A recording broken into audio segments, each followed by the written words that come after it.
Hello, team. Welcome to another ATP Geopolitics video with myself, Jonathan MS Pierce. This is a Ukraine war news update, a live stream concerning geopolitical news. And I could talk about so much. I've got a lot to talk about tonight with regard to the geopolitical news concerning Ukraine. But my goodness, let's get a few things out there that are somewhat aligned, because obviously what goes on in the United States pertains to what goes on in Ukraine with, say, peace negotiations, because certain things act as distractions vis-a-vis the Epstein files. And the House Oversight Committee, as you will all know, have started releasing these pictures from 95,000 pictures that they have got from the Epstein estate, which are not the Epstein files. The DOJ held Epstein files are what they're trying to pressure the American government to release. And they've got, say, 40 days to release them. I don't know how many days they've got left now, but there are theories that they could be seriously redacted or whatever. So the House Oversight Committee have got hold of these 95,000 photos from the Epstein estate, which is separate. And we hear today that, 19 have been released, right? They released, what was it, yesterday? And they were somewhat controversial. 3 of them had Trump in photos with girls, with women, but nothing, illegal or anything like that. You had Bill Clinton, Woody Allen, Steve Bannon, all sorts of people. And then someone on the Oversight Committee today was asked, because they had previously admitted, the Oversight Committee, that, and it's the Democrats here trying to force the publishing of the actual Epstein files. And they have admitted that each successive release of photos from these 95,000 photos will be progressively more controversial. And then someone was asked today whether some of these pictures involve people involved in sexual acts, and the answer was yes. So essentially, and I think some of these photos are disturbing. Obviously, they need to look after the safety and mental health and whatnot of the women involved, but there is scope for these to be incredibly controversial. And what they're trying to do is just leverage the government, I think rightly so, to release the files. So that's incredibly controversial, and it could underwrite all sorts of other activity coming from the Trump administration to detract and distract away from them, including wars in Venezuela and what might go on with regard to Ukraine. And then you've got all sorts of things going on in Europe as they react to the national security strategy, which is seen as incredibly controversial across Europe. And I'm really getting a sense at the moment, honestly, that there's a war on in the world, in the broadest sense of the word, between kind of establishment, alliance-based politics that we're used to, and the idea that the world is going to get carved up by big imperialist leaders. And you get these sort of memes coming out of, like, the map of the world, and all North and South America with a line to the right of it saying "me," as in Trump, and then Europe and half of Africa and Eurasia and Russia, Putin, and then south of Africa and all of the rest of Asia and Australasia, Xi Jinping. The idea that the world is getting carved up, and Europe is on the chopping block, really, there. And the national security strategy is part of that. And I really do get the sense, when you understand big tech and how they are involved with the American government, and how you're seeing the EU trying to stand up and regulate some of these big tech entities. And now we're hearing that the trade deal with the UK and US is now back on the agenda, because that's got tech elements in it. There are stumbling blocks, and you really are, I think we're building towards a crescendo where we're going to have to make a decision whether we want imperialism that will be supported by essentially kind of far right populism that these imperialists are trying to advocate for, fermenting discord. So you have the AfD at the moment. You've got, and we'll come on to this later, but you've got the American ambassador meeting with with Rassemblement National in France, like the far right Marine Le Pen party, and they're being like wined and dined essentially by the American ambassadors, or you know, American foreign policy seems to be advocating for the far right party in France rather than speaking and trying to get on with Macron and the political establishment in France. The national security strategy, which we've already gone through a number of times, seems to be being enacted in real time. They're already getting on and doing it and saying, right, yeah, Rassemblement National, thank you very much. AfD in Germany, they're trying to, you know, get Italy is now turned against, has got behind the Belgians' obstinacy, and that we'll talk a little bit about this later with regard to the Euroclear finances and the frozen Russian assets. Now it looks like India's backing Belgium there, so they've been kind of peeled away, you could argue, from the rest of the EU or large parts of the EU. Is that anything to do with the United States, who from the draft version of national security strategy, we have evidence that the US wants to peel Austria.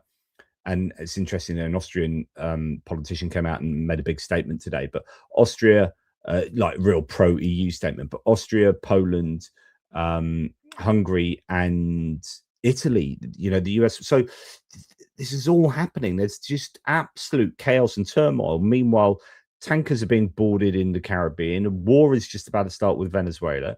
Cambodia and Thailand had just started off again. You've got obviously Russia and everything going on there, and you still got China doing their things, and you got sanctions, and you got Belarus being let off today. And we're going to almost, after we do a little bit, talk about the peace process. We'll talk about these prisoners that have been released in Belarus. You think, oh, this is really good. This is, you know, trying to, you know, make things better for released Ukrainian prisoners and opposition leaders in Belarus. But when you really understand that, it's, in my opinion, it's a case of, well, they want to lift sanctions on potash because they're putting tariffs on Canadian potash, and they need potash in the US, and they can't get it from Canada because they don't want to reduce tariffs. So they're just going to relieve sanctions on potash from Belarus and get all their potash from Belarus. So it's just part of the trade war, really, and just reducing sanctions on Belarus. Anyway, so it's just crazy stuff going on around the world anyway at the moment, and it's just yeah, nuts. Trying really hard to keep tabs on what's going on. Lada Gaga says, I've got MAGA family coming for Christmas, going to sport a new Ukraine flag alongside the EU flag on my porch, going to a fun get together. Yeah, so good luck with that one. Right, okay, I'm now going to move you all to another screen. Thank you very much for hanging out with me. And by the way, tonight, you know, Mrs. has had a bit of an early night. She said, look, if you want to do a video, go and do a video. I was like, you don't have to give me that much excuse. I've got a glass of Ukrainian white wine, courtesy of Mark at the Little Whiskey Shop. So I'm in good hands there. Good bit of Ukrainian white. And before we go to the geopolitical goings on in the world of the Ukraine war, let's just briefly talk about how Ukraine appears to be going to town on the Russians tonight. This is a second drone bomber map. There was already one of loads of drones going towards Crimea, a bunch going up into Russia. There's all sorts. We have Simferopol in Crimea, an oil depot in, was it Uryupinsk up in flames, Fardiska in Crimea. We've got all sorts going on. Volgograd there, Smolensk, Simferopol oil terminal in the city of Uryupinsk, energy in the occupied Kherson region, energy in occupied Zaporizhia region, loads of kind of places being hit, oil depot. And I saw some more imagery I'll show you tomorrow in the hits and losses of Saratov. And I had to ask Grok, of all people, the AI, to say, where's this from and is it bona fide? Because there's some astounding imagery of burning in Saratov going on, and it's just, you know, and that was from last night, I think.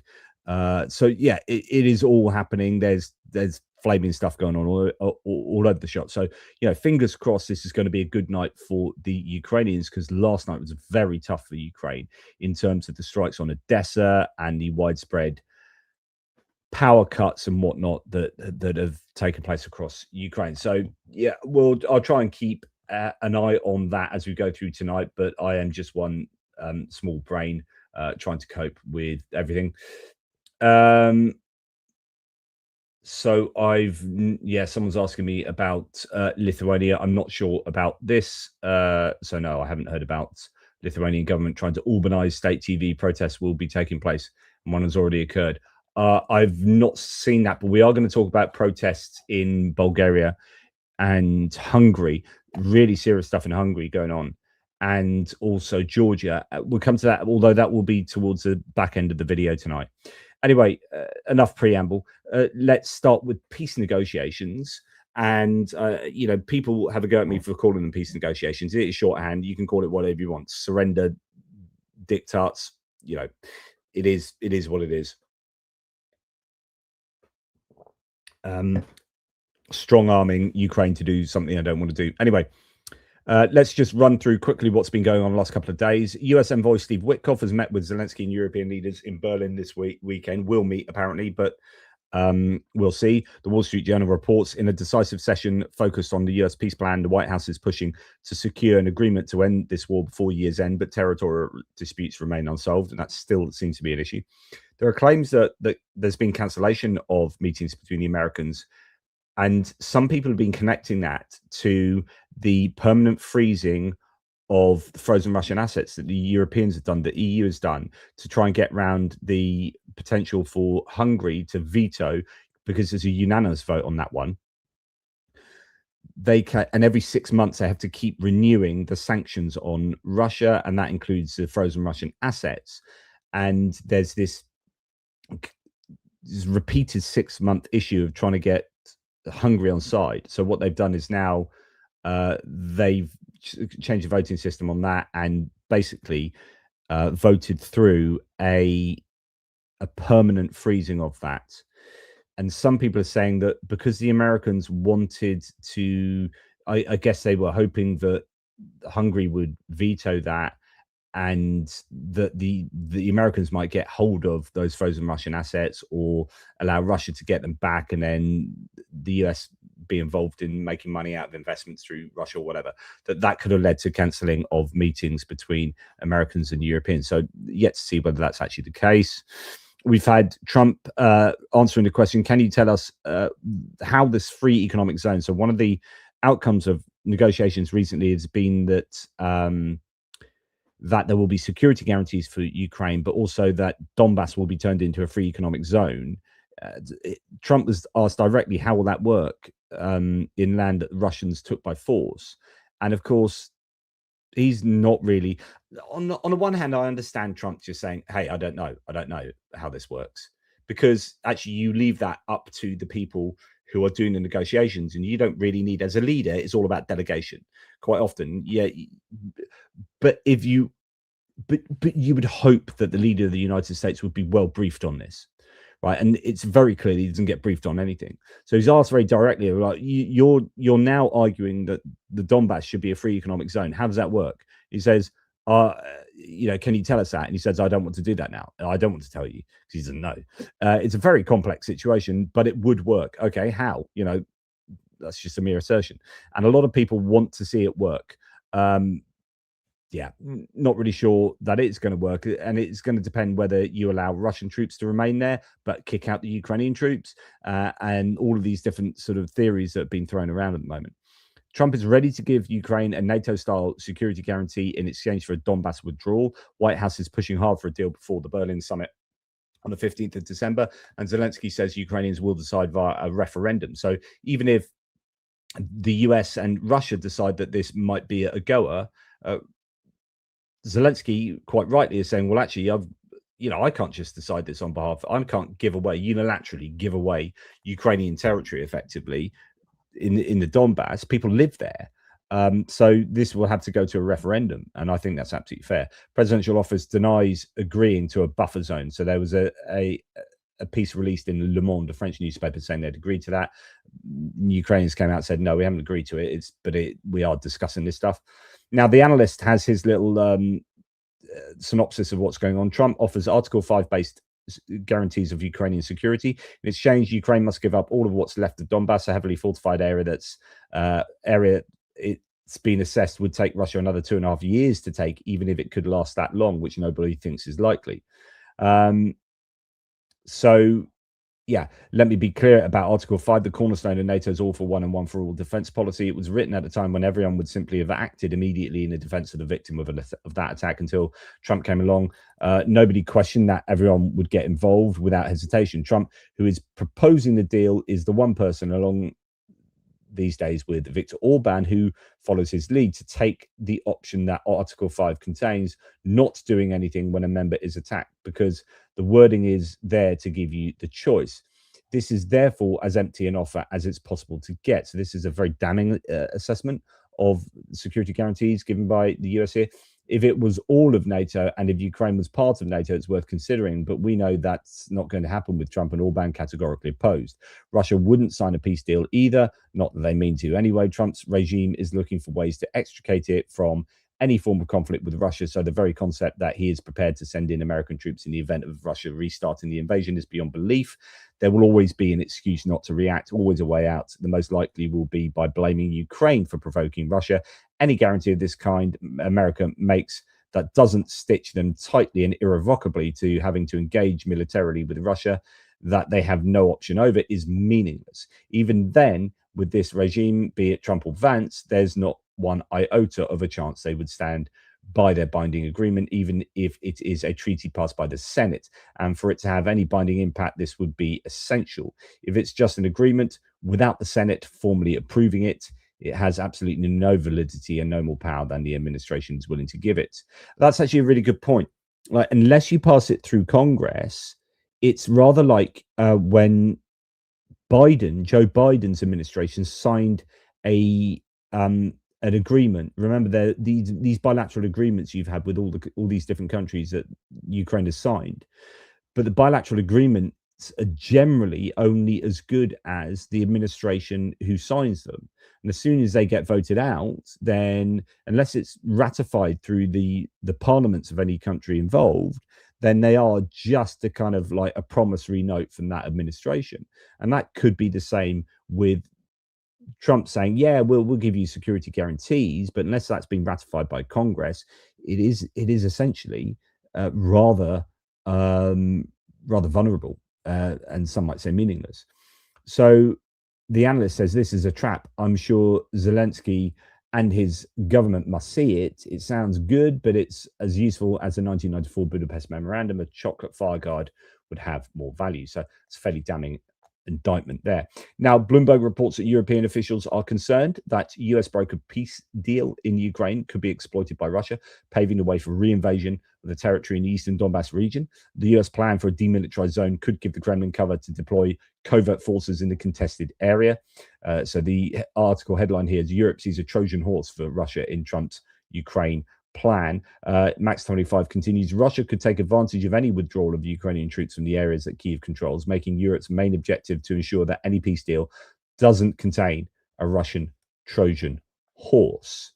New York Times reveals Ukraine peace plan contains a number of proposals that Russia is unlikely to accept, which is always going to be the case. This is a kind of intractable situation where they both have these red lines, and the US is trying to pressure Ukraine to accept Russia's objectives, which are red lines for Ukraine, and Ukraine want Russia to accept the Ukrainian peace plan, which would be red lines for Russia that they are going to refuse to concede. And so therefore, we're back to square one, no doubt. So anyway, the Ukrainian one, but my position would be, but the Ukrainian ones are far more justifiable, objectively justifiable. The document removes a provision on withdrawal from any territories that Ukraine controls, obviously, and also cancels the requirement to renounce a country's right to join NATO. And that should be the case. If you're saying on the one hand, yeah, Ukraine's entitled to sovereignty, but then on the other hand say, well, you can't join NATO. Yeah, but that's our sovereign choice. And you can't have an army this size. Yeah, but that's our sovereign choice. Yeah, but you still got sovereignty. Yeah, but no, we haven't, because you said we can't do these things. Yeah, but you still got sovereignty. No. So the document removes a provision on withdrawal from any territories that Ukraine controls, and also cancels the requirement to renounce the country's right to join NATO. The counterplan also includes legal guarantees of protection against future Russian aggression. According to the Financial Times, the plan also provides for Ukraine's rapid accession to the European Union. And we've been hearing 2027 even bandied about, which I think is unrealistically soon. According to the New York Times, Ukraine's own peace plan, it stands in contrast to elements of the US peace initiative. So, we'll have to wait to see how that all turns out. Anyway, that's just a bit of a reminder of where we are with the peace plans. Let's get on to other geopolitical shenanigans. I hope you are all well in the live chat, everybody. Right, and it's Saturday night UK time, so what the hell am I doing talking to the world about geopolitics? I should be having a party. This is my form of party. I've said, I don't believe in heaven and hell, right? But if I did believe in heaven, it would be something like talking with a glass of wine on the internet to a bunch of people who are interested in what I have to say. That sounds like a pretty damn good option to me for what heaven would look like. So you can say I'm in heaven right now, something like that. But unfortunately, I'm talking about things that involve what some might see as living hell for many people. So there is a sad bit of contradiction there. Right, the No Report says the US is lifting sanctions on Belarus. Okay, so this is one of the big pieces of news coming out today. The US is lifting sanctions on Belarus, according to US Special Envoy John Cole, saying he calls it a positive step towards normalizing US-Belarus relations. Well, I don't know why you would want to normalize relations with a country who is backing Russia almost to the hilt in terms of war against a sovereign neighbor and committing war crimes. Lukashenko is a dictator, but hey, it's okay to normalize relations with them. Cole added that as ties improve, more sanctions may be eased. At a meeting with Lukashenko, Ukraine's situation was also discussed.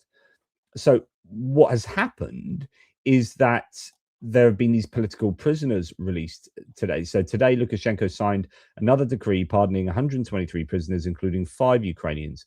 Belarusian opposition figure Maria Kolesnikova, a former Belarusian presidential candidate Viktor Babariko, and 2022 Nobel Peace Prize laureate Ales Bialyatsky. The remaining approximately 1,000 political prisoners in Belarus may be released in the coming months, US Special Envoy John Cole told Reuters, noting that the release could take place in one large group. Now, my opinion is that the present Trump administration doesn't really care about democracy around the world. I mean, that seems to be like demonstrably true by their approach to Ukraine, by their relationship with China, really, at the moment, and by their national security strategy that pretty explicitly said we're not really going to worry about trying to get democracy taking place around the world. If you have your own little systems wherever you want to be, we're going to look after ours, and that's going to be a bit of a kind of Monroe Doctrine type approach to foreign policy. So, you guys stay away from us, and we'll stay away from you, type thing. You can carve up Europe and Africa and Asia, and we'll have South America, right? That kind of thing. So they're not interested, I don't think, in a kind of abstract sense, in democracy, the American administration, sadly.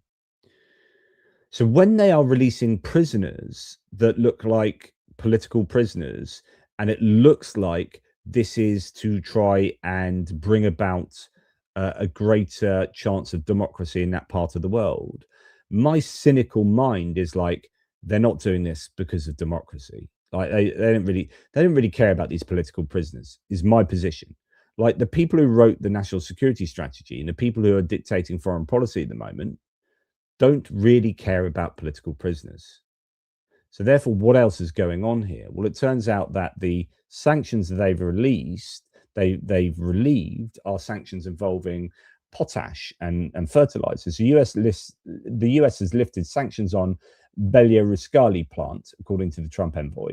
It's a large Belarusian state-owned enterprise, one of the world's largest producers and exporters of potash fertilizers. Okay, my Canadian friends out there. So what do you think's really going on here? Is this about releasing political prisoners? No, the political prisoners are the leverage. So it looks like they're doing really positive things for, I don't know, Ukraine, Belarus, etc., etc. What they're really doing is allowing themselves to buy cheap potash because they've tariffed the crap out of Canada, who normally provide them with potash. As far as I understand this, I'm no expert.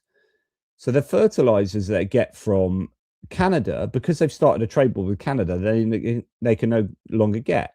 So the US has two choices. Like, how do we get fertilizers? Do we get fertilizers from Canada, in which case we'll have to reduce tariffs on them, but then that looks like Trump is kind of capitulating a bit, or saying one thing and then a couple of months later kind of undoing what he said and done?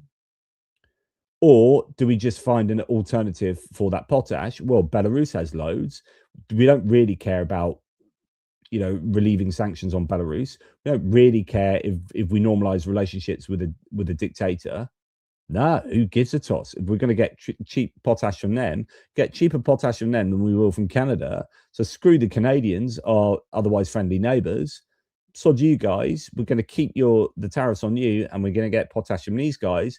And how we can get cheap potash is just by saying that, we're relieving sanctions, not just because we want cheap potash, but actually we're relieving sanctions because we want to release all these political prisoners.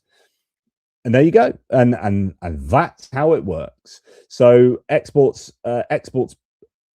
products, this company, to or state enterprise, 130 countries through its trading company. After Russia's full-scale invasion of Ukraine, sanctions were imposed on the company. The company brings most of the money to the Lukashenko regime, and now the US has lifted sanctions on it. In other words, the US no doubt will be buying potash from this enterprise, and they will be funding the Belarusian dictatorship. It's as simple as that. Moving on from there, in a surprise move, Italy has tonight joined Belgium, this was yesterday, in its opposition to sending Russia's frozen assets to Ukraine, asking for alternative options at next week's European summit. Meanwhile, Brussels was informed that the new US peace deal draft says Ukraine will join the EU in a year. So, okay, we're going to be focusing on this Euroclear set of frozen Russian assets. The Belgian Prime Minister Bart de Wever has said, "I'm skeptical about the idea of a loan funded by the theft of frozen Russian assets." This person says theft of frozen Russian assets. But I'm a committed European, he says, a committed pro-Ukrainian. That's why I said, if you want it, we can do it. And this Russian obviously says the consequences of Belgium and Europe are inevitable. But the larger point here is that Bart de Wever, at least in some of his comments, has been saying, look, I'm pro-Ukrainian. I'm committed to them. And if you want to do it, we can do it. But it's going to take, arranging a sharing of liability, etc., all the things we've been talking about over the last few weeks. Quote, "I don't think we hold the key, but we do hold a lot of Russian assets," says de Wever. Belgian Prime Minister says he's happy to go ahead with using frozen Russian assets to keep supporting Ukraine, but needs certain conditions to be met. Look, that just has to happen. Come on, it's got to happen before the European summit in just a few days' time. Now, part of what's been going on here, and we mentioned this when I had the live with Jonathan Fink, is that you've got this Olivier Huby, who is this French banker or Belgian banker, or is it French, who has abused his Euroclear privileges he works for Euroclear by trying to organize meetings between its CEO, Valérie Urbain, and his Russian intelligence contacts, according to our sources, says Euro Observer. Huby also threatened her, that's Urbain, and a second Euroclear executive when they refused. So you've got this banker within Euroclear who appears to be a Russian asset, who is arguably somewhat responsible for the kind of pushback for the use of the Euroclear assets. That is something that needs to be solved. Now, the Czech Prime Minister, Andrej Babiš, who is not a supporter of Ukraine, says Prague won't fund Ukraine. So this is a new Czech government that's come in after their recent election. So you've got the previous Czech government under Petr Fiala being very, very pro-Ukraine. and then this new right-wing populist government coming in, although the president, Petr Cech, not Petr Cech, he's a former goalie for Chelsea, Petr Pavel, former NATO guy, was and is very pro-Ukraine, and he remains in place. But Andrej Babiš here says Prague won't fund Ukraine, and he cited a depleted treasury and domestic priorities. He and Belgium's prime minister, here you go. So we've got a fracture in the EU, urged the EU to find alternative funding methods. Babiš also pushed for renewed access to safe loans, noting the prior Czech government secured far less than Poland or Hungary. So those are sort of military funding loans, I think, through the European Union. So it's slightly worrying when you're seeing sort of Italy and Belgium and Czechia starting to get a bit sort of difficult about frozen Russian assets going to Ukraine. Now, the US, we've had Trump yet again saying Biden gave Ukraine $350 billion. And you know what I gave them? Nothing. And I'm just pointing this out again. I know he says it all the time, but it's the second part that actually bothers me most at the moment. Yeah, we were used to him lying, and he lies, and that shouldn't be, but that's Trump. But it's this idea that, and you know what I gave them? Nothing. So what he's saying. Do you know how cool I am? This is how cool I am. You know what I've done? I've done this. Do you know how awesome we are? This is how awesome we are. He is essentially saying it is the height of awesomeness not to help Ukraine. It's cool to make money off Ukraine by selling weapons to other people who want to help Ukraine. I've been through this 100 times with you, but it's the idea yet again, you know, you got Doris getting the crap kicked out of her across the road. He's like, I'm not going to help you. And he's saying, and do you know what I'm not doing? I'm not helping her. Do you know how cool that is? I'm not helping her. Check me out. Not helping someone getting beaten up and mugged. Yay. But I will sell you pepper spray, and I will sell you a baseball bat so you can go and help her. I ain't doing it, but if you want to go and help her, I want to make some moolah. That is what he's saying here. And actually, he needs to be challenged. When he says, and you know what I gave them? Nothing. He should then be challenged like, do you think that's great then to give them nothing? Do you think it's great to give an ailing nation who is being attacked by an aggressive neighbor who is our erstwhile enemy? Do you think it's great to give them nothing?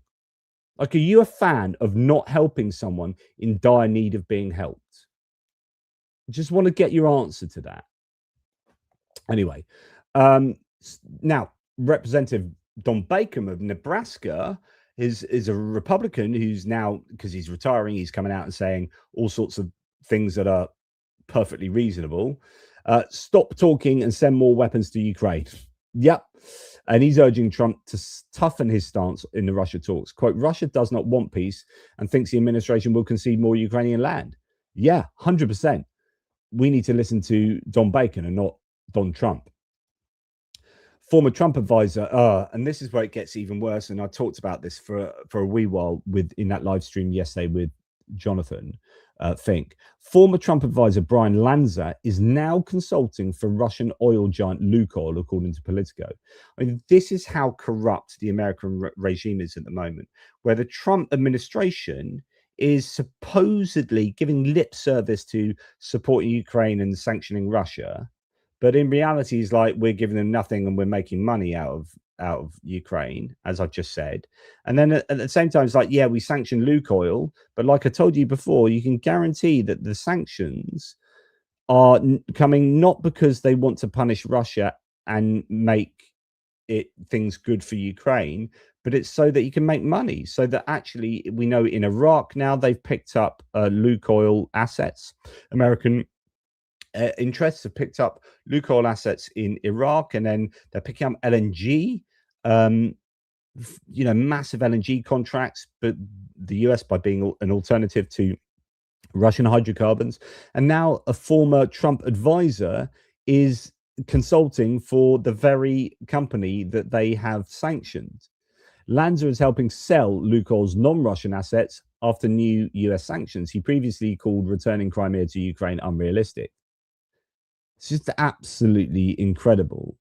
Lanza and his firm Mercury Public Affairs are interfacing with the US government on a transaction and are among the entities that have helped get extensions for the sale from for the sale from the Treasury Department, according to one of the people. So he's getting these extensions from the Treasury Department, and he's essentially, people associated with the Trump administration are making money and out of these sanctions, and that's, I guess, all you need to know. So on and so forth. I mean, you can go and look at more details about that on the screen at the moment, but it is pretty disheartening to see that kind of activity now. And I don't mean to slag off the US too much here. Remember, it's a Trump administration. There are many wonderful Americans supporting Ukraine, of course there are. But it is slightly worrying when there was a vote in the UN yesterday, and this is absolutely astonishing. I don't know what's going on here. I don't know the details too much. But look at this. You have 6 abstentions to this vote, and you have 1 vote against it. So the United Nations had this vote yesterday. So it was a resolution regarding the safety and security of humanitarian workers and UN personnel across the globe. I don't know why, but the United States is the only country on earth that voted against it. Literally no other country voted against this, and some abstained. Russian Federation, Israel, Democratic Republic of Korea, North Korea, Burundi, weirdly Fiji, and Papua New Guinea. But the US voted against it. Some nations didn't vote or couldn't vote as well. They're the ones in black, by the way. But essentially, we have to start wondering what the US is doing, because at the UN at the moment, they are voting against the interests of humanity, I think. And it's just really, really disturbing.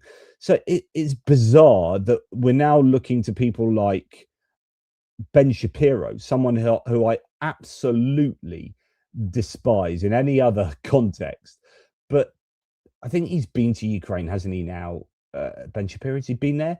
But he certainly understands Ukraine, Russia, and he's one of these lone voices in the kind of MAGA world, influencer world, who is shouting for Ukraine, and good on him. So here he's saying that Timothy Milovanov has kind of summarized: the US shouldn't pretend to be neutral between Russia and Ukraine. There's corruption in Ukraine, but also in Qatar and other nations with which Trump has relations. The idea that Russia will become pro-American is foolish. Russians are adversarial to US interests. Many Europeans on the right want to make a separate deal with Russia. That's bad for the US if Russia gains a large part of Ukraine and invades again. I can see why Russia wants to expand, but what guarantees could the US offer Ukrainians to stop fighting? You can see why Zelensky is refusing to cede land to Russia, though this doesn't excuse the corruption in his regime. I asked Zelensky directly about corruption when I visited him in Kiev. Yeah, so he did. You can watch the interview. Trump will do the right thing with Ukraine because he doesn't want the perception of US weakness, like Russian troops strolling through Kiev due to a cut and run strategy. The focus on Ukrainian corruption, while Qatar is one of the most corrupt states, is astonishing. And so he's pointing out this kind of double standard that if Americans are worrying about the corruption going on in Ukraine, well, okay, so you would favor Russia? And Russia's less corrupt than Ukraine? No. Russia's insanely corrupt. And actually, you've been doing deals with Qatar and all sorts of entities in the Middle East that are super corrupt monarchies. Sorted out. Anyway, then you get to this worrying situation where the national security strategy, like I said earlier, is just getting fulfilled in real time at the moment. US national security strategy is in full swing. So Ambassador Charles Kushner says, I appreciated the chance to learn from Jordan Bardella and Marine Le Pen about the Rassemblement National, so national rallies, economic and social agenda, and their views on what lies ahead for France. You've got the American political establishment getting into bed with the French far right. Remember, Rassemblement National, national rally, used to be called the National Front. Front National, and her father was a fascist, an actual fascist. He, after the Second World War, was a fascist. Go and look at Marine Le Pen's father, Jean-Marie Le Pen. he's a bad dude, right? So Marine Le Pen did realize that Rassemblement National, in order to become more and more popular, and this is what's happened with the right in general across Europe, and you can say the same with UKIP through Brexit Party to Reform UK, is actually, and I've argued this before, is that when you look at the National Front in the UK, that was like they were ostracized and no one really admitted to that apart from Nigel Farage at school. So yeah, National Front. Then they become the BNP. That they were slightly. It was always about like how can we become more and more accepted, and like it's almost a natural form of evolution, like a necessary form of evolution. Like you will only ever get popular enough if you are acceptable enough, and so Marine Le Pen realized this for National Rally and said, right, we need to change our name from the National Front because that's too controversial. So we call ourselves the National Rally. And then we start like attracting younger people, and then we start being a bit cooler over here and being a bit more funky over there, and a bit, yeah, but immigration, definitely hard on immigration, but everything else was kind of, yeah, maybe play around a little bit. And then they've become more and more popular and then more and more acceptable, but they are still the French far right, really. And they're the populist right. And you can, you can argue that they've become, more kind of just, you could argue, I guess, that they are pretty right rather than far right. These kind of false distinctions, I would argue, but they're in most parlance understandings of political science, they would be seen as far right. And for the US to get into bed with them is, I think, highly controversial. And it's looking like they're starting to get endorsement from the Trump administration, as the AfD in Germany got endorsement from JD Vance and Elon Musk, and that is happening around Europe, and you see this as part of the larger national security strategy when they're trying to peel these countries away from the EU or undermine central governments of the EU, like France and Germany and Italy. This is a dangerous game that is being played at the moment, and this goes back to my sense that there's a war going on.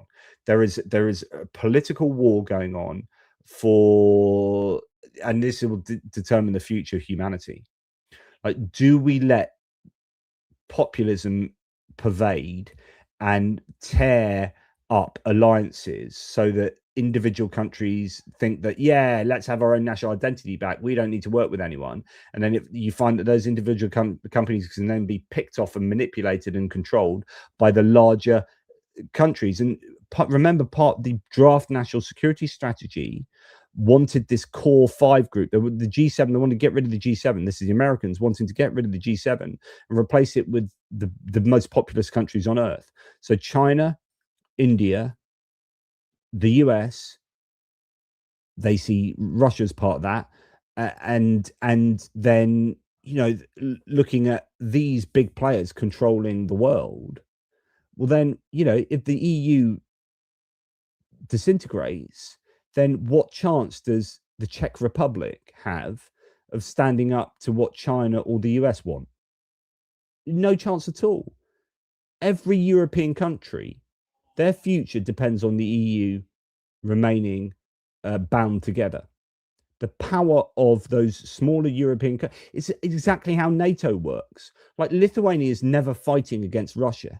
Lithuania would get its ass kicked by most countries on earth. So it joins an alliance, and together and strong. It relies on Article 5 in the same way that European nations rely on the strength of the EU as a whole. If the EU gets, you might be a Eurosceptic out there. You might be someone that voted as a Brit for Brexit. But understand, put your own feelings of UK sovereignty aside and whatever, and immigration. Just think in terms of global power and hegemony and narratives of dominance. Do you think that a disintegrated EU would be for the benefit of Europe in a political future where the US is becoming imperialistic, if it's going to continue the trajectory of Trump, and you have China wielding its power, and you've got India becoming more and more of a global superpower. You know, you look at, I know their rupee's in trouble at the moment, etc., but as far as like a big country, a billion plus people in, and huge economy, a potentially massive economy, right? And a growing military industrial complex as well. You know, how's Italy going to stand up to them in the future? How's Sweden going to stand up to them or assert itself in the world? Sweden asserts itself in the world as being part of the EU. And my view has always been, and I argued this in 2016 vociferously, is that, you know, we reform the EU from within the UK. That's what should have been our position. If you're not happy with the EU, then let's reform it. But if we come out of it, what power do we have in the world? Like in a world of big players, we are now a minnow in a tank full of sharks. And you know, I think we're stronger together, like-minded people hanging out together and being stronger. But anyway, you know, soapbox aside, the European Union has agreed to indefinitely freeze, as I mentioned, Russian central bank reserves, moving the bloc a step closer to securing a financial lifeline to Kyiv as the war heads into its fourth year. So lots of people. Obviously, not everyone's going to agree with me on this. So I don't know. These are people I've never seen on my live streams before, so I wonder if that means anything. You are wrong. The EU is allocating out money around to poor countries, taking control over our economy, killing our animals all around. Not really sure. I'm going to politely disagree with you unless you can, especially talking about this larger sense of what's going on in the world and where it's going. If you think, I don't want to get into long weeds of talking about killing animals and whatnot. I mean, the EU has far greater environmental legislation than many of the individual countries would have had otherwise. And in fact, I remember arguing, and at the time it was George Osborne, our Chancellor, wanted to cut. He made an argument, even though I think he was pro Remain. He did make an argument. Or no, when we came out of Brexit, he was saying, right, now we're going to deregulate environmental legislation. And you're like, I told you that would happen, and there it is happening. So anyway, right. So German Chancellor Friedrich Merz seems to be the major European leader at the moment who's now recognizing the threats of the national security strategy. So he's drawn a historic parallel, and I think this is a pretty bold thing for a German leader to say, by the way. He's warned that if Ukraine falls, Russian aggression will not stop. He compared the situation with 1938, when appeasement after the Sudetenland was insufficient, suggesting Putin's ambitions extend beyond Ukraine. So I think it's quite interesting for a modern German leader to say, hey, I'm just warning you about Nazi Germany in 1938, guys. We're seeing that in Ukraine with regard to what everyone else is deciding about the fate of Ukraine. That's like Sudetenland being carved up by entities that weren't Czechoslovakia. He is warning Europe to prepare for a lasting shift in relations with the US, and that is very, very significant. He's saying, look, we're going down a different pathway, and this goes back to my position that there's an inflection point now in the world, and we're vulnerable to a new world order that might look rather like a new age of empires. I've talked about this previously. You've got Guy Verhofstadt, the former Belgian Prime Minister, and EU, one of the main players in the EU for many years now, Guy Verhofstadt. He's written a book on new age of empires. He saw this coming some years back, and I think that's where we're heading at the moment. So Merz has said the decades of Pax Americana, so this kind of American peace or peace through working in concert with the US, are largely over for us in Europe and for us in Germany as well. It no longer exists as we know it, and nostalgia won't change that. Wow. So that is a big set of claims. German Chancellor warned strongly against making major concessions to Moscow in its war against Ukraine, adding this situation required Europe to strengthen its own defenses to deter an increasingly aggressive Russia. And as I said in one of my previous videos, I referenced Rick Wilson from Lincoln Square, from these kind of anti-Trump Republican YouTube channels and movements. You got Rick Wilson and it's a Lincoln Project, isn't it? Yeah.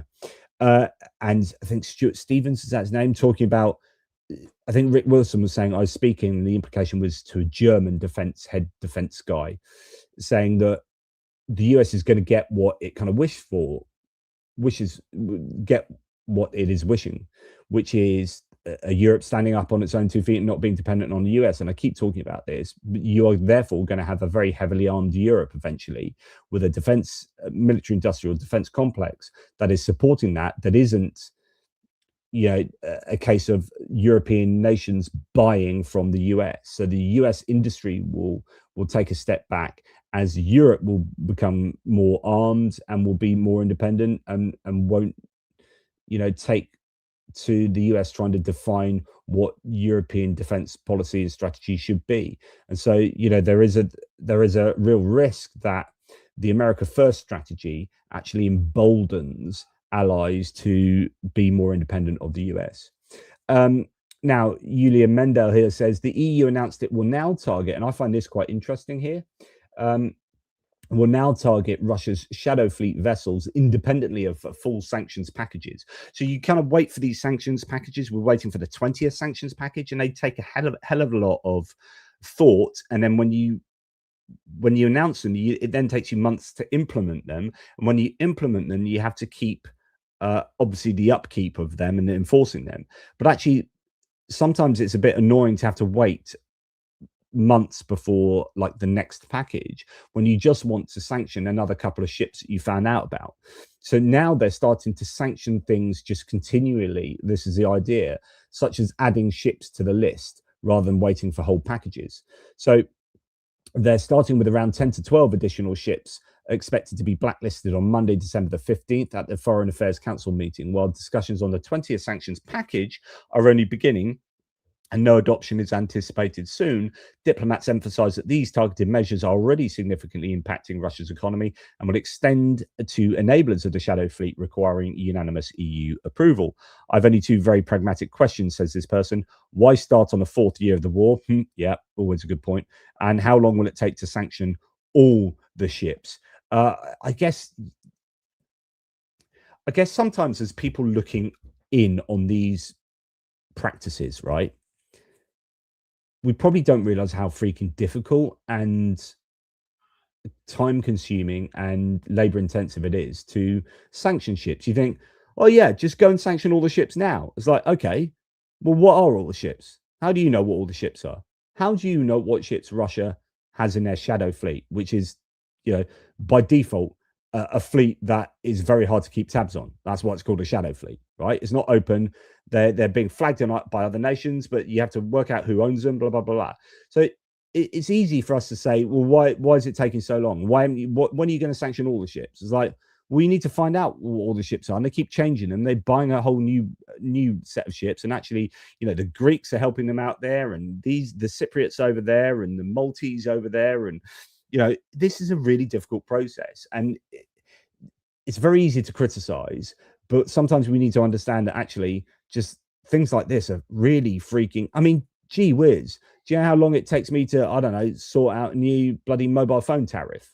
Like, I don't know, probably not very long at all, but you get my point. Like, things take a long time. It's just nature of the beast. Anyway, moving on to, yeah, the shadow fleet composition changes from day to day, and it's just something that consistently has to be sorted out. So shadow fleet change the ship name and flags frequently. Okay, now we're going to move on to change away on my have I accidentally changed the style? I have. I'm going to go back to classic style. My comments are coming in all these square and smaller typeface. Maybe that's good. I don't know. Now I've changed it back to the way it was. There, that's but that completely covers my face. It's probably a good thing. Who's popping? Curious what part of the country?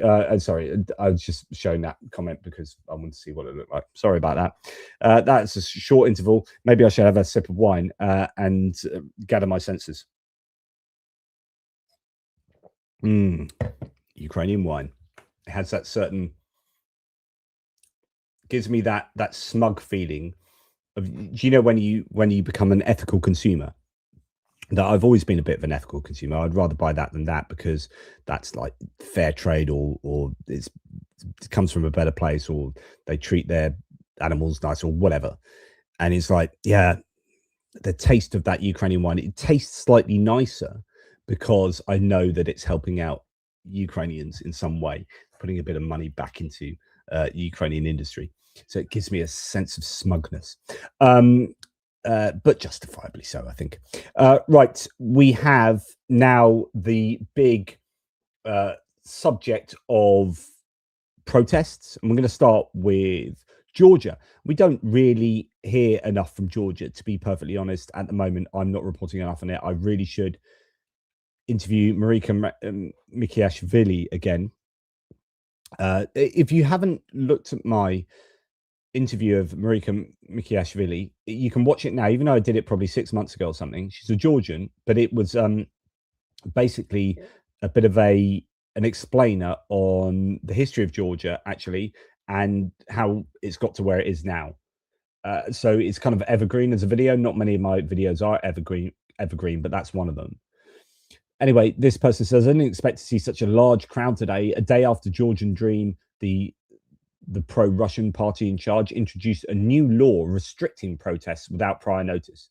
We still didn't know how aggressively it will be enforced or how many people they plan to jail. This is day 381 of non-stop protests in Georgia. Incredible endurance there of those people. Then we move on to Bulgaria. And goodness me, just look. I kind of want to give you a sense of the sound here. So I'm gonna pull that back, and I'm going to share it with sound now, because I think it's worth getting a sense of the sheer scale of this. This is Bulgaria, capital Bulgaria here.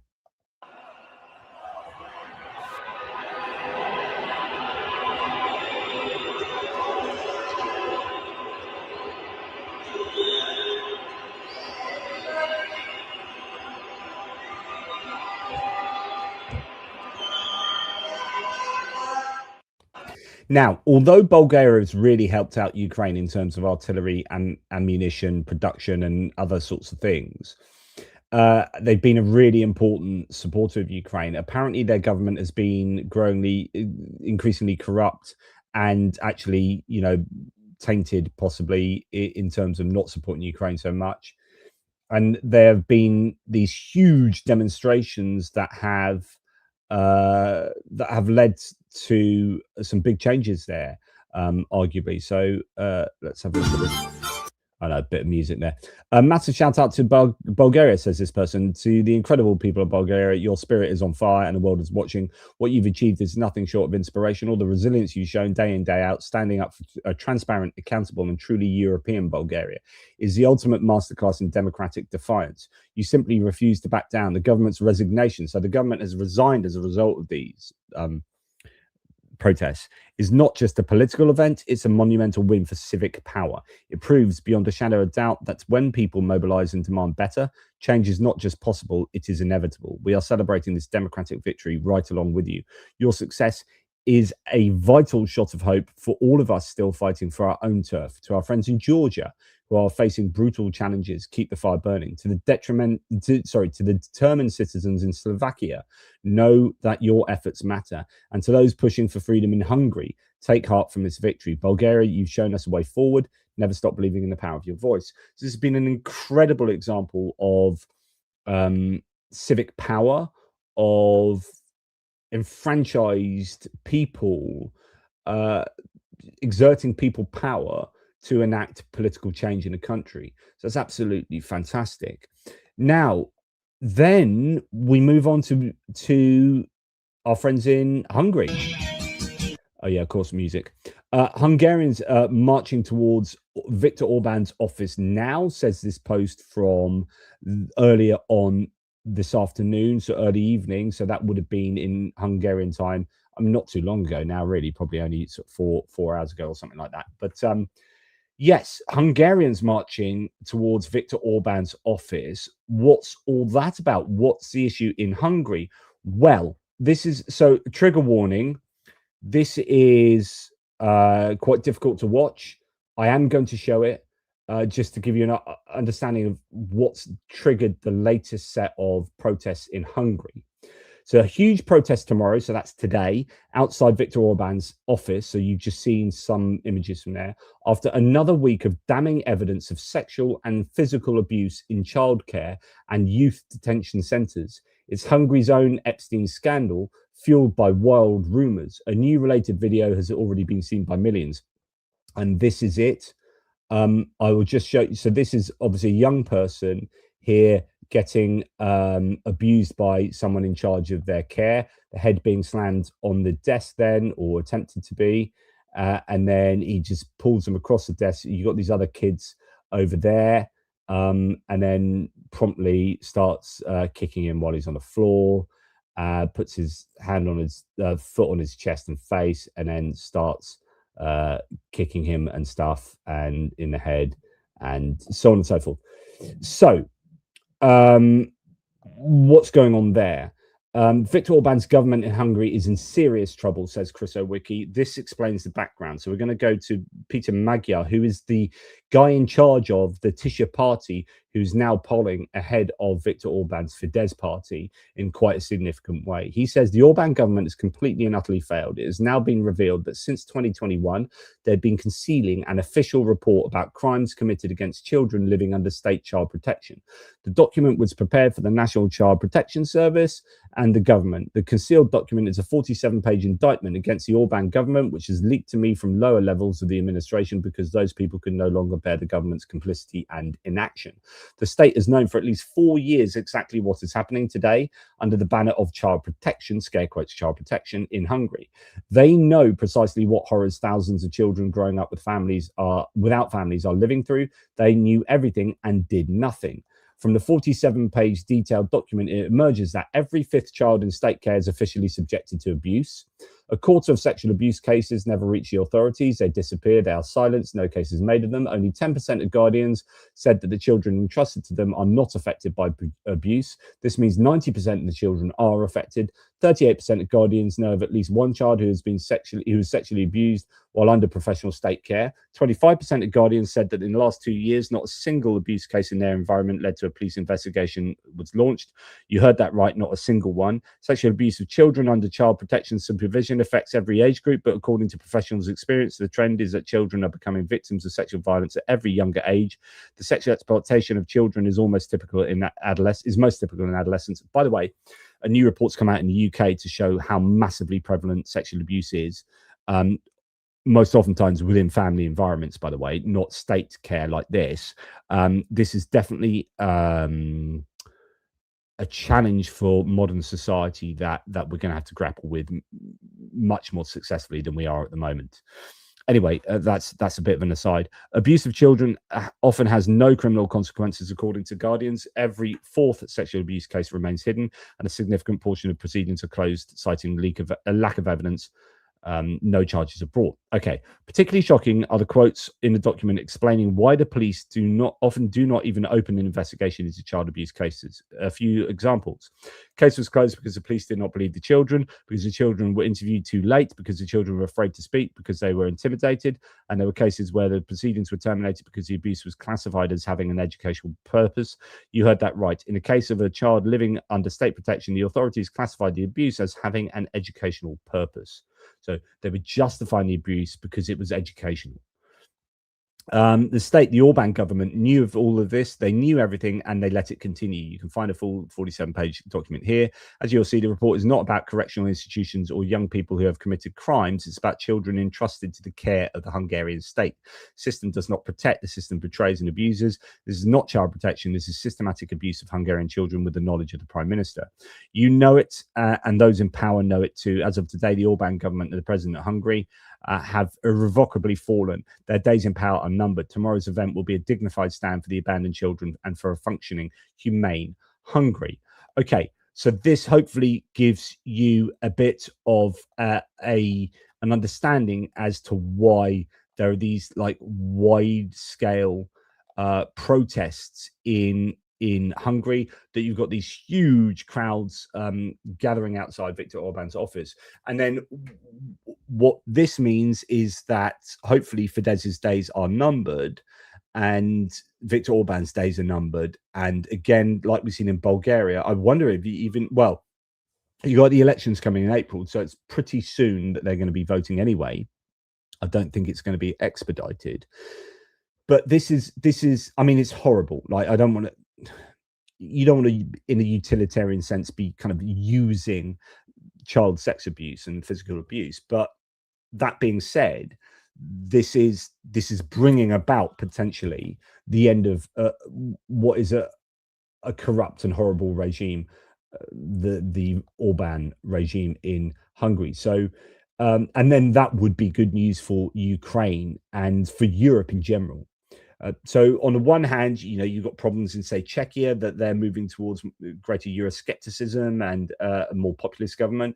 And you might get, on the other hand, Hungary taking a step in the right direction. So, give with one hand, take with the other.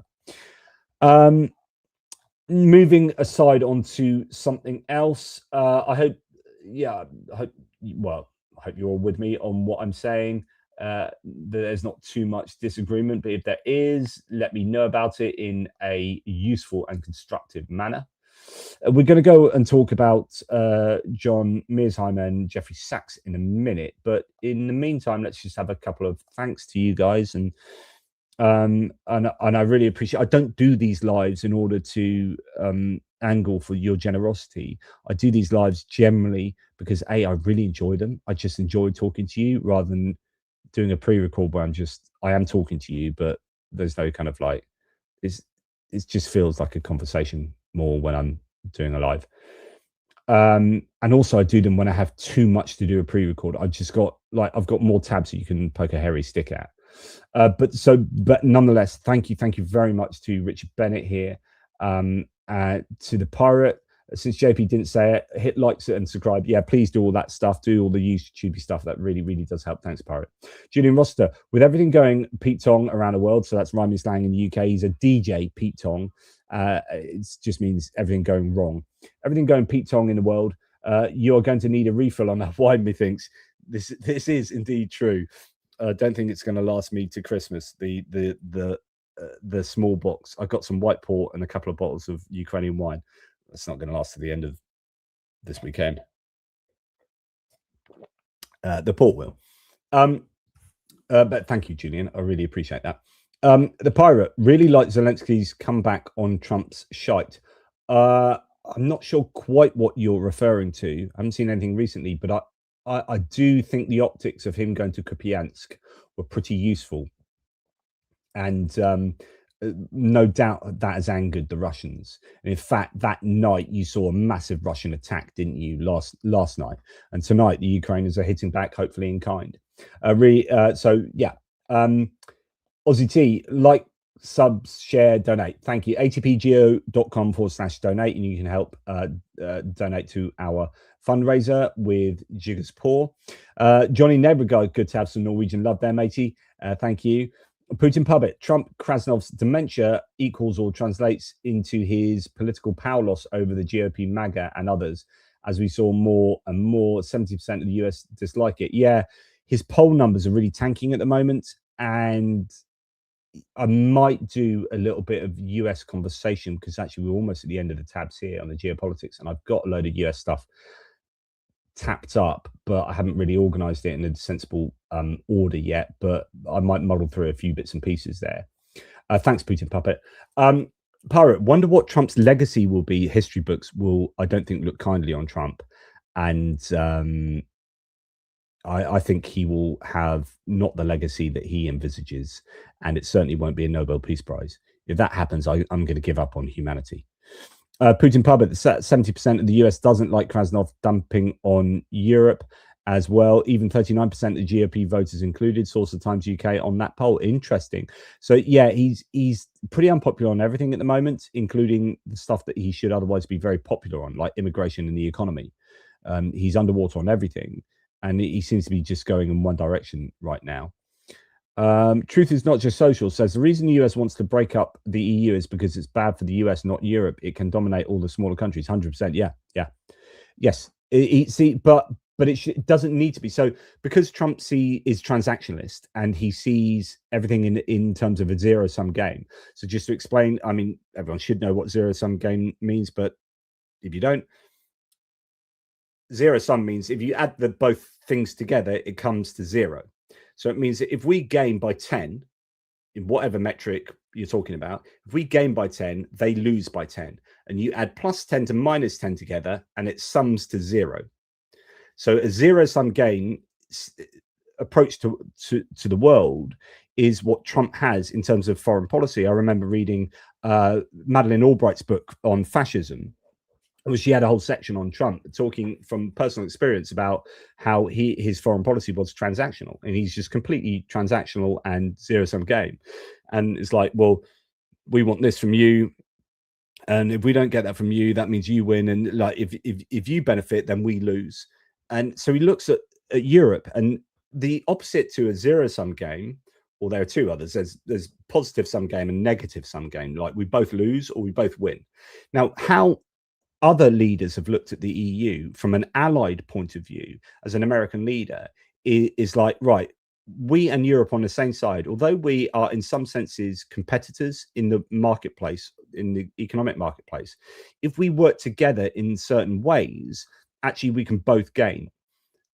And that's how NATO works, right? So NATO is a positive sum alliance. Alliances work through being positive sums. Positive sum relationships. So Lithuania and Sweden gain from being in NATO because they get the cover of everyone else being in NATO, and that's the same for everyone else, even the US. There are things that the US can't do alone. It needs the help of all the other 29 other nations, or how many, 30 other nations in NATO, to help the US dominate around the world in terms of military and economic might. NATO definitely has an economic component to it, dimension to it. And so those are positive sum game relationships. Now you can look at Europe and say, okay, even though that you are a kind of competitor with us in some ways, like you have car manufacturers and we have American car manufacturers, and you're selling BMWs and Mercedes into the US, and we'd rather everyone just bought our own cars, but then they're not, you know, they're made differently and they're not made as well, or there's this advantage that. But it's the idea that yeah, but we're also selling you loads of stuff and all the services that we're selling you. And actually, you know, by working together in an economic alliance, in a sense, or like in a friendly sort of way, we both benefit. But actually, there are all sorts of other benefits, which is the EU is more like the US in terms of kind of belief in democracy and so on and so forth. If we eschew the EU, American leaders should say, if we see them so much as a competitor that they become an adversary, then how do we cope with dealing with China on our own? Like how like China is massive, or India is massive, huge populations, huge economic heft, it seems these days. That if the US wants to tackle China, they kind of need the help of the EU to do that, arguably, or Europe plus, EU plus plus. And so working with Europe should bring about, or has the potential to bring about, a positive sum game where both entities gain. Whereas Trump doesn't see the world like that. It's like if Europe gains, it means Russia, it means that the US loses. And so therefore, Europe cannot gain in any way. It's a necessary detriment to the US. And if the US gains in any way, it is to the detriment of the EU or any other entity in the world. That's how he sees the world. So yeah, he wants to break up the EU because he sees the EU as a competitor, and actually all competitors are adversaries, and he doesn't believe in alliances. End of. What a misuse of the Norwegian word troll. Yeah, sorry. I'm sorry if you feel very kindly about trolls. Troll 2 is out at the moment. I never saw Troll 1, but it's on Netflix at the moment. Release the Epstein photos and save Europe, please. Yes. Yes. Thanks, Paul. I agree. Okay, let's get on with where I was. Okay. So if you don't understand who John Mearsheimer and Jeffrey Sachs are, these are American thinkers. Jeffrey Sachs is an economist. John Mearsheimer is a political scientist. And they are what are called political realists who, if you squint your eyes just only a little bit, political realists are essentially Russian propagandists, really. I mean, let's not beat around the bush. So these are people saying, well, actually, you don't really want to pee off Russia because they're this big global superpower, so you might as well appease them. And, NATO expansionism and EU expansionism is what caused the war and all this kind of stuff, basically trotting out Russian talking points. Well, it's got to the point that 4 years into the war, I've lost some friends on Facebook. They're not my friends anymore. Like fellow skeptics who have followed me for my philosophy of religion type things, and they've been really supportive.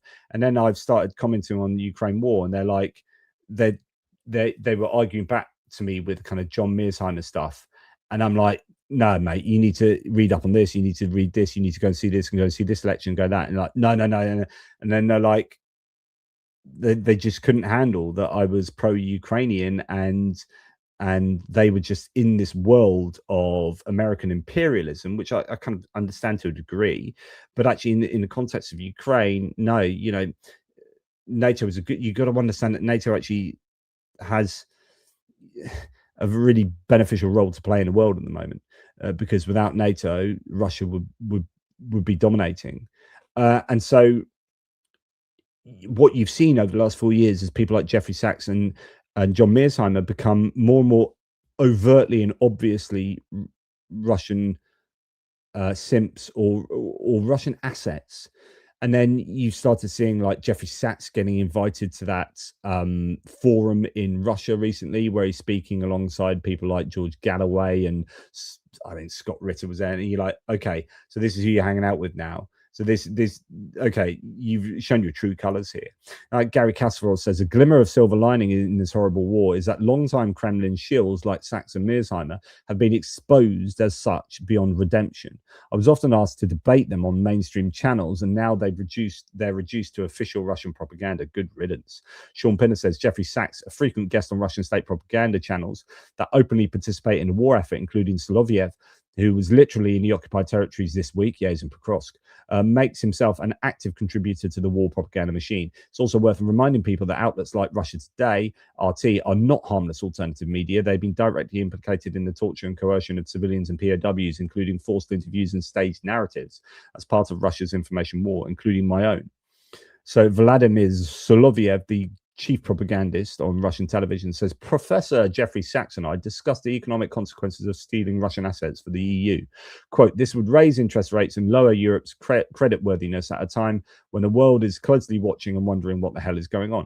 Now, that might be a genuine point, but the fact that you are going on Solovyev's TV show means that you are fully compromised. And I think it is certainly the case. It appears to me that these two are not to be taken seriously at all. Okay, moving on. Oh, it's not rendering properly. I don't know why that is. We are coming to the UK. So Russian ambassador to the UK, Andrei Kelin, and this is where you need to be paying attention to what the Russians are saying themselves. Russia's ambassador to the UK, Andrei Kelin, has said there's no deal to be had with Ukraine, only an agreement on its surrender. So that's what he said on UK television. I presume is that Krishna Guru Murthy from Channel 4. Looks like it. Glad you bastards finally admit it. You never wanted peace. You wanted Ukraine always. Like what? What a quote. There's no deal to be had with Ukraine. Only agreement on its surrender. I mean, you just need to take that. Yeah, it isn't. You just need to take that to the American administration and say, is this what you're advocating for? Are you advocating for the complete surrender of Ukraine? Only this is what the Russians want. And do you know how I know that? It's because they're telling us that on national television. And it's pretty bloody obvious now. Shashank Joshi, and so another example of what they're telling us in public is this: Russia has demanded, and this is coming from the Finnish themselves. I think it was a Finnish. Yeah, I had another source, but anyway, Shashank Joshi said Russia is demanding that Finland and Sweden overturn their NATO membership. That's not surprising. What is more disturbing is that if you'd asked some senior figures in the Trump administration, I have no doubt that they'd feel this was a reasonable request. We are starting to see Russia. Why is Russia saying things like this? That Sweden and Finland should now be disallowed into NATO, and we are demanding that Ukraine surrender. There is no deal to be had with Ukraine, just capitulation. Why are they saying this now? It's because they're emboldened to say it. Why are they emboldened to say it? Because the national security documents just come out from the US, essentially letting Russia off the hook. And the peace plan appears to be a set of Russian objectives being slammed down Ukraine's throats. It's absolutely incredible. Now, here's a good bit of good news. So in the UK, like everywhere else in Europe, there's a rise of the populist right, and quite often, but not always, quite often they are very much associated with pro-Russian narratives.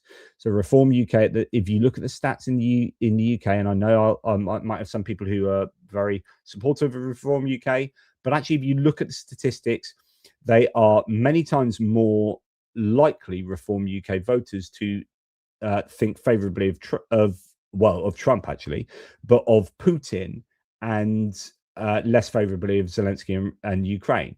And even though it's still not huge, I think there's 9% support in Reform for Putin. That's still like almost 1 in 10 Reform voters kind of support Putin. That's a worry.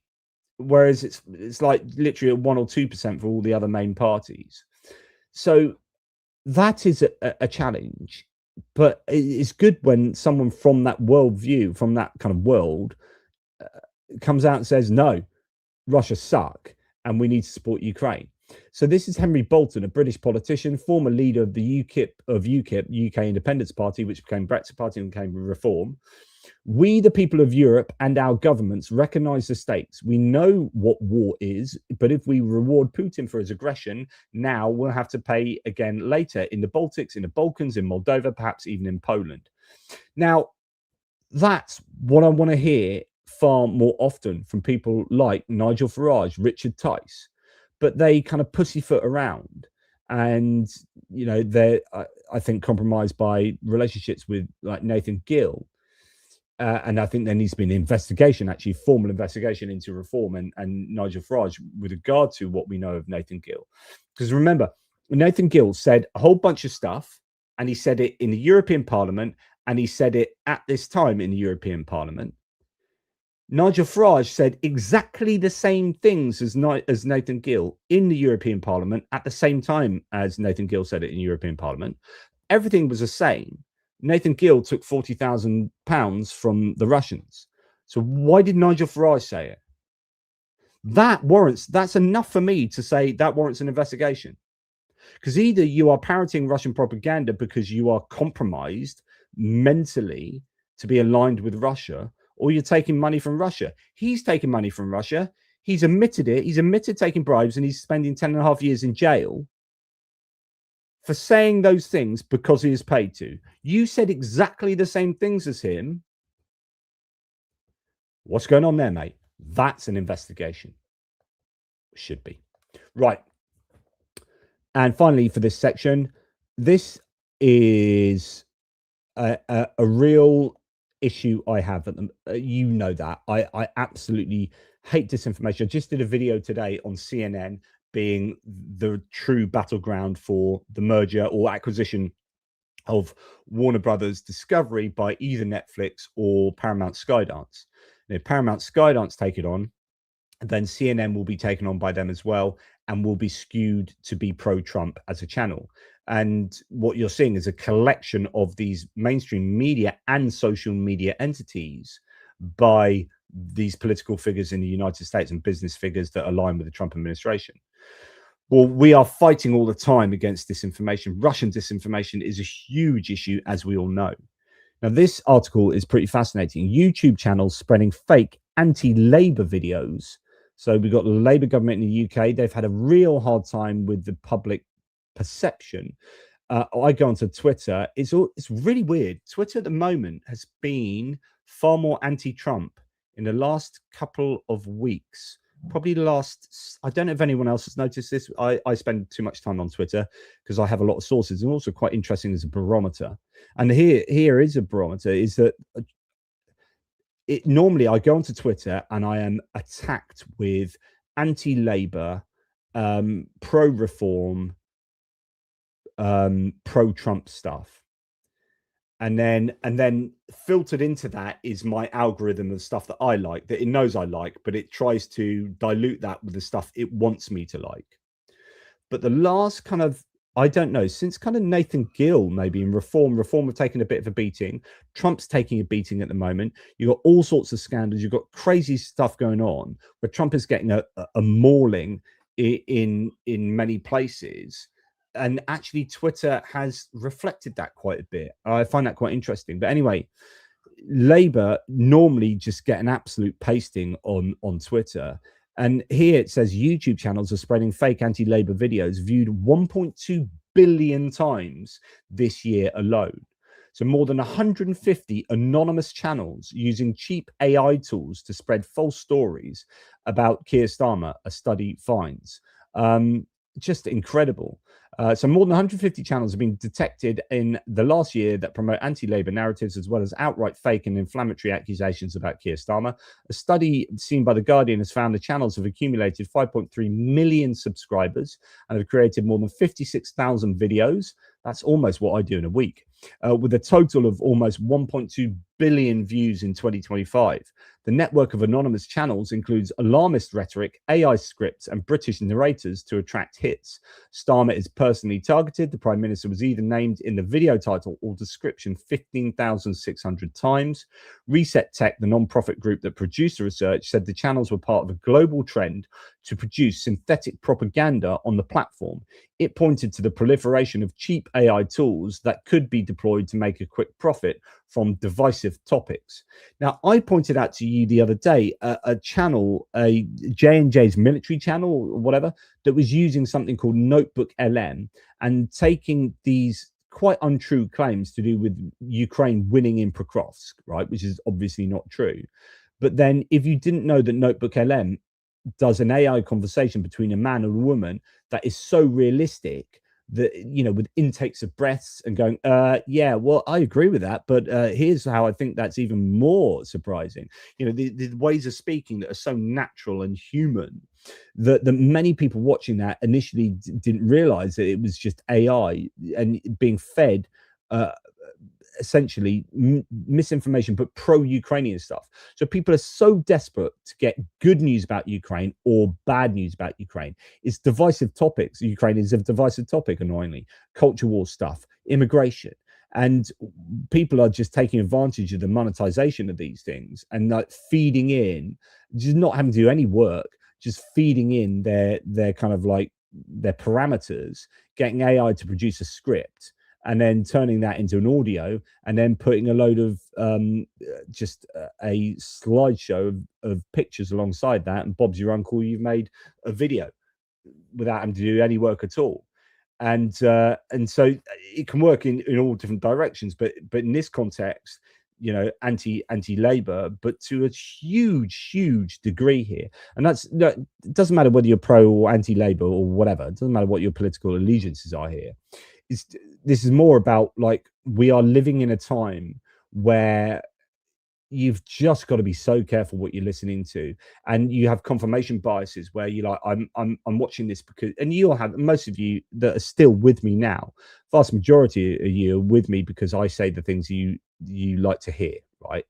It's just the way our brains work, and sometimes we need to tear ourselves away from our comfort zones and go and listen to media that is of opposing views to us, to kind of ground our views and make sure that we're not just falling into the trap of confirmation bias the whole time. But hopefully, even though I might say the things that you might like me saying, hopefully I'm justifying what I'm saying, and there's enough evidence that what I'm saying, is sensible and has a utility. But anyway, yeah, just be careful. We're living febrile times, and times where we can be easily manipulated by nefarious state actors, along with any other kind of non-state actors like people like Elon Musk, etc., etc. Okay, just a couple of things to add then, and I'm going to just come on to, so I've talked about photos or to do with Epstein, and just be careful, or not be careful, be aware that that's going to be driving a lot of the media at the moment. I'm being told that Democrats have held back the worst of the worst and plan to trickle them out if Trump refuses to release the Epstein files.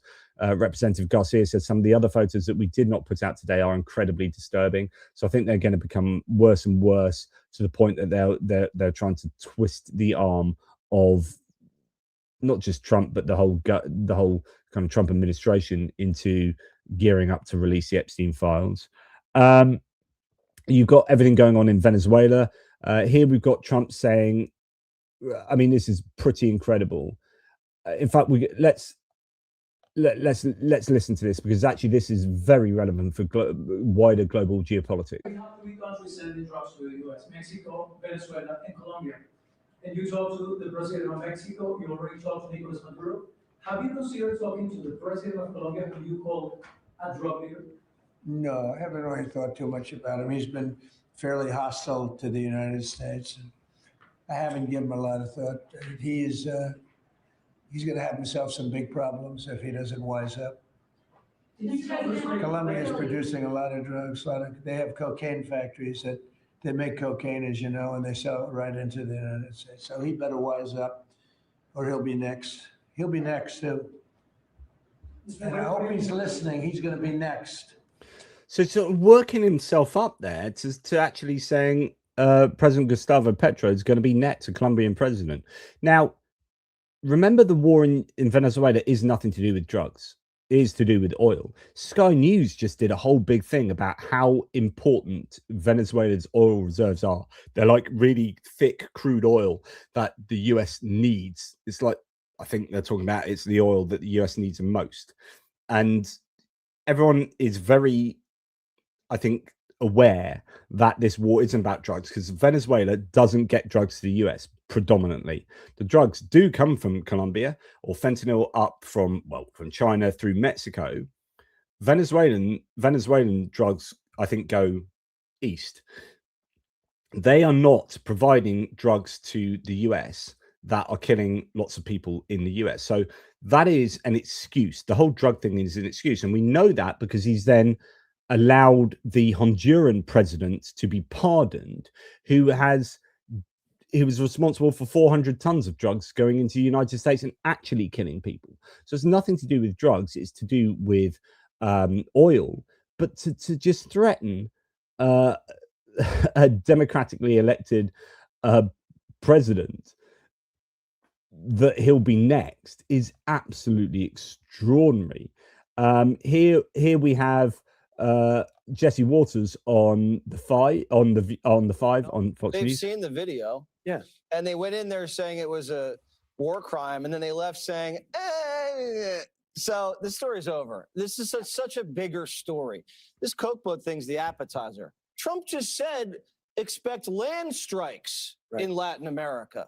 Trump just said Maduro's days are numbered, and then he said Mexico and Colombia better watch out. We just had 2 U.S. jets violate Venezuelan airspace, and we're seizing oil tankers off their coast. This is much bigger than one strike against a vessel. This is a huge change in American foreign policy. We are the biggest superpower of the world, and we can project enormous power all over the world, but we don't do it in our own hemisphere. And as of now, that has changed. This is now a goal to die. And by the way, there is absolute truth to that, which is moving their interventionist strategies away from, say, Ukraine and Europe, and to a degree the Indo-Pacific, and then moving it back to their own hemisphere of South America, Latin America. Dominate Latin America. They have mineral wealth, they have oil wealth, and we have Russia and China screwing around there. And the cartels are so out of control that it's causing mass migration into the United States, which brings guns, it brings drugs, and it lowers American wages. So it is connected to the economy, and it's connected to power politics. By the way, that's not strictly true, because the cartel's guns come from the United States. One of these weird things where all the gun violence in Mexico is underwritten by guns going south. The guns don't come north, the guns go south. The US provides the weapons to the cartels, weirdly. So it is connected to the economy, and it's connected to power politics. And this is just the beginning. I expect next year we're going to be talking about war down there. Right. And there's not too much other than that I disagree with there, which is the goal is to dominate Latin America. Yes, that is the goal. National security strategy kind of supports that. They have mineral wealth. They have oil wealth. That's what it's about. And they've been pretty obvious about it. Now, when Rachel Scott, and I don't have the video where it can, I do. I lost it. I lost a bunch of tabs, and that was one of them. There's a tab of Donald Trump saying, or there's a video of Donald Trump saying, I will publish the video of the strike on the boat, right? And then 5 days later, he berates Rachel Scott for asking, well, when are you going to produce a video? And denying that he's going to produce a video. It's like, but you did say that before. Were you admitted to releasing the full video? Didn't I just tell you that? You said that it was You're up the to most Secretary Hicks. obnoxious reporter in the whole place. Let me just tell you, you are an obnoxious, a terrible reporter. And it's always the same thing with you. I told you, whatever Pete Hegseth wants to do is okay with me. So just starts calling her obnoxious when she asks, well, when are you going to release the video? Because and he's denied that he's going to release a video, but we've got you on tape. We've got you on tape saying it, and now you're saying you didn't say that. It's like, yeah. So anyway, and last thing I'm going to say before I get to the last super thanks and then leave you for the night is just to return to this policy that I talked about the other night that's potentially coming in concerning, and I talked about this with Jonathan Fink, concerning how European countries, including the UK, are now going to, if people want this visa waiver scenario where I don't need a visa to go to the US, but I do need to therefore to waive this requirement to get a visa. The demands are now that you got to provide a bunch of evidence, including email addresses and social media. So they're going to scrutinize your social media to see if you've ever criticized the US and essentially criticize Elon Musk as a claim as well. So there's an idea, Mehdi Hassan and Zetio were making a claim that actually it's looking like they might be sort of what's the process called? What's the word? I'm having a bit of an MS moment. They are not vetoing. Anyway, they are filtering. They're filtering out people that are critical of the US or critical of people like Elon Musk and friends of Trump. Well, it's actually worse than we were reporting yesterday. So Anne Applebaum says they don't just want anyone traveling to the US for any reason at all. It's not just social media. It looks like visitors to the US from Europe and other countries that are part of the visa waiver program will have to submit an enormous amount of data about themselves and their families, including DNA, if proposed new rules are accepted. So these have been proposed, they haven't been accepted. I can't see that they will be accepted.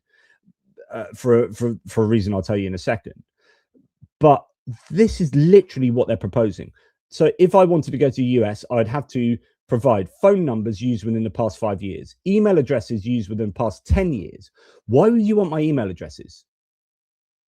Other than to somehow look through my emails? IP addresses and metadata associated with submitted photos, names, birth details, addresses, and contact information for immediate family members. Additional biometric data, including facial, fingerprint, and iris data, and when applicable, DNA. Professional phone numbers and email addresses from the past 5 years to 10 years. Now, to remind you, this is not for like third world countries or highly contentious countries that might have difficult relationships with the US. I think it's 45 countries that are broadly like Western European countries and UK and et cetera. This is insane. All this is going to do is stop a bunch of people going to the United States that would otherwise go to the United States. And surely they can't do this because the number of Europeans traveling to the US has cratered under Trump. So a year-on-year change in visitors to the US by country of origin. Look at the direction of travel of all of these graphs. This is absolutely staggering. Yeah, email addresses so they can find out all the websites you signed up to from leaks and subpoenas and comments. Not to hack emails necessarily. Yeah, I almost said that, Rob, to be fair, but I didn't. But yeah, you're quite right. Yeah, to see where you're hanging out. But yeah, just absolutely cratering stats on travelers going to the US from the countries that they are going to hit with these restrictions. And there have been some dollar amounts put on how much travel has been hurting the US. The US is down at least $30 billion in tourism for 2025. International boycotts and a loss of appeal to visit due to Donald Trump has resulted in millions of trips cancelled. I saw another video of someone going around Las Vegas the other day, and it was just really freaking quiet. There's just no one there. Yeah, so that is insanity in my books, but also not just like economically insane. It is, I think, getting close to like the Stasi type approach to running a country, which is, what's that word? I've used it before a couple of times. Oh, fascism. That was it. It's fascism. Yeah. And meanwhile, he's getting into bed with big AI companies. Trump sells out to the West to big AI. He's just signed an executive order federally protecting AI companies from state law violations. This places the AI robber barons above the state, essentially creating a new nobility class. Agenda 2030.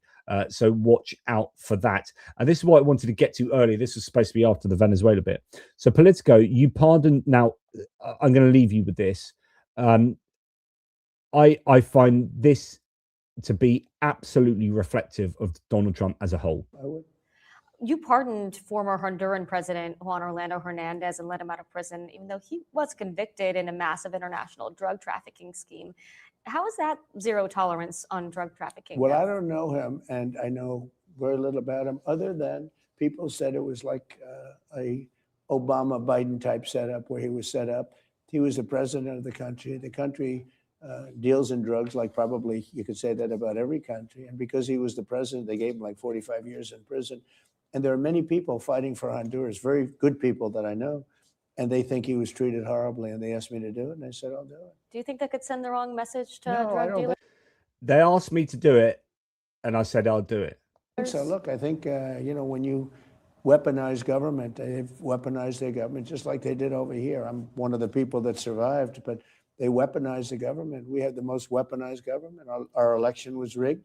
No, they went after me. I was impeached twice. I was Good. Indicted. Rightfully. They indicted me. I came out good. Here we are in the White House. Things are looking nice, but no, they're not. You've knocked half of it down, and you haven't built it up. And yeah, just shut up. But anyway, this is the part that really worries me. And by the way, when I was saying, what's that word, fascism, I did know it's fascism. Like, that was my joke, just in case some people are like, I think you're trying to think of the word. I wasn't having an MS moment. That's just me being hilarious.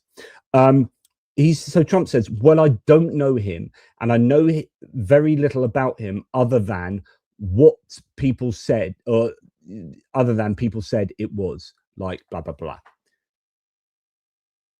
How many times has he pardoned people that he knows nothing about, and he's told to pardon them? Essentially, Trump is just doing whatever people around him say. Roger Stone wrote a letter about this Honduran president, lobbied on his behalf, got him pardoned for doing worse than what these people that he's blowing up boats for doing.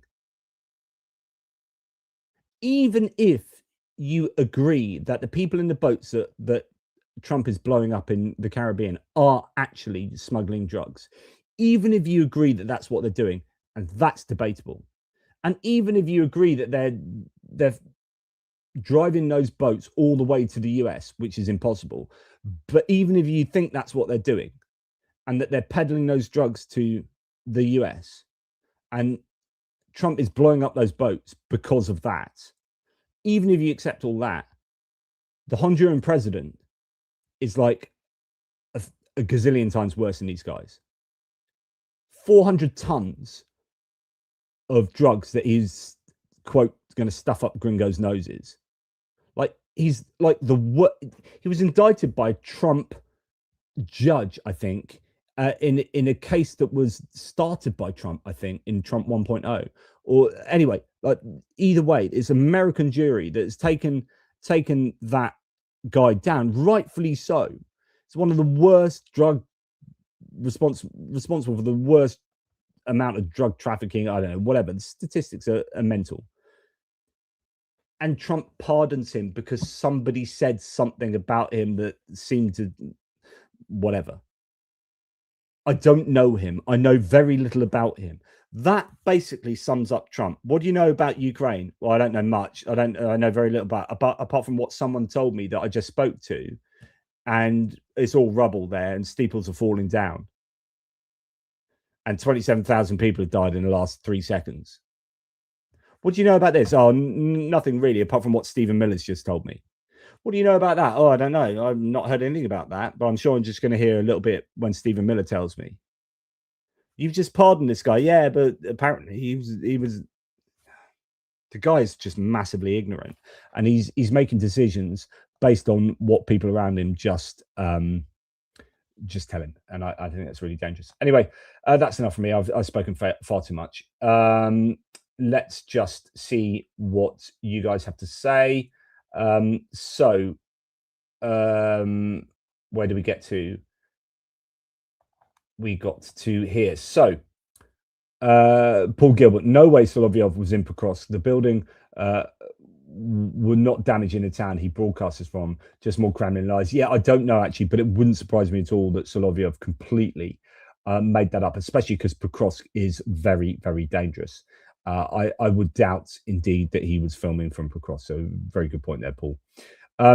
Truth is not just social. Nigel Farage and Lord Haw check the family tree. Indeed. So Lord Haw in the Second World War was a British sounding chap on radio saying sort of pro-German propaganda and sending it out on the I presume long wave frequency to try and get to British households.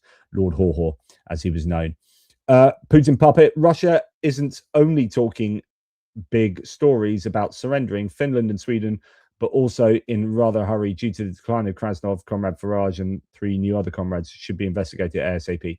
Yes, just trying to work out where you're going with that. But yeah, absolutely agree, Putin puppet. There should be a formal investigation as more and more people appear to be involved in Nathan Gill's, certainly his attempts to bring other people on side within the Reform Party.